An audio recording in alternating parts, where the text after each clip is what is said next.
Sherlock Holmes Chapter One represents our own vision of what could be Sherlock's younger years. We aim to provide a convincing storyline to portray his transformation into a compulsive and distant genius. The game relies on certain psychological concepts, such as self-acceptance and coping with trauma. And today we want to talk about how we approach Chapter One's narrative in our cinematics. We never really had a Sherlock Holmes story that complex before. A story with a clear, defined development arc, with challenges that impact Sherlock and expose his weaknesses. It's a deep dive inside his mind, and it needs to be communicated properly. There is no room for exposition dumps here. If the game has something to say, we want the players to interpret the message. And, let's just hope that we did it right. Upon receiving pointers from the narration team, our cinematic artists put together a style guide for the game. This document covers techniques and approaches that follow certain rules, like camera angles, composition, and color palette. In this particular shot, we use negative space behind Sherlock to show how he dominates his opponents. It's like they are cornered and have nowhere to retreat. It's a powerful technique in cinema. And then it works the other way around just as well. We can easily turn the whole scene upside down and put Sherlock in the corner. It's a great way to emphasize a shocking or emotionally traumatic situation.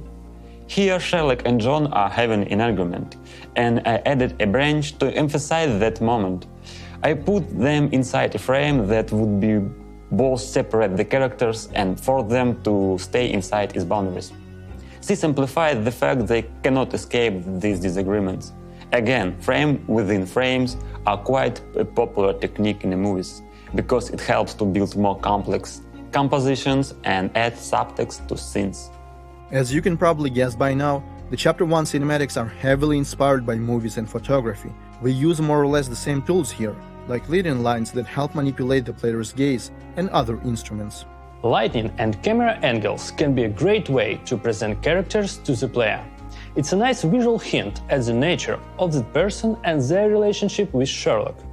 As Sherlock goes along his development arc, he will often find himself at the wrong side of emotional manipulation. Transition from arrogance to humility and back is a roller coaster, and there is plenty of room for a wider emotional diapason. If you look at all the Sherlock movies and TV series out there, you'll notice that they often have a different take on the character. It's easy to think of Sherlock as a cold, calculating man, but he's also very extravagant, a master of turning everything into a real spectacle, a theatrical performance, if you will. Sure, some of our cases are rough and gruesome, but a lot of them are fun and almost naive, because Sherlock has basically his childhood pal alongside him all the time. Their playground suddenly became all grown up, but their demeanor is yet to catch up to this. And we try to convey the spirit of buoyancy and cheerfulness with our use of music and sound effects.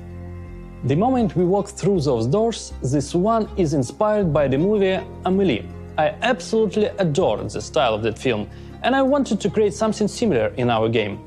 I think that particular type of visual narrative blends perfectly with our Sherlock and John, especially John, because we get a glimpse at who that guy really is. This specific montage, the comedy elements, they all help us do a proper presentation. John has some kind of panic attack in this scene, and I wanted to emphasize somehow that moment when your world is suddenly spinning out of control.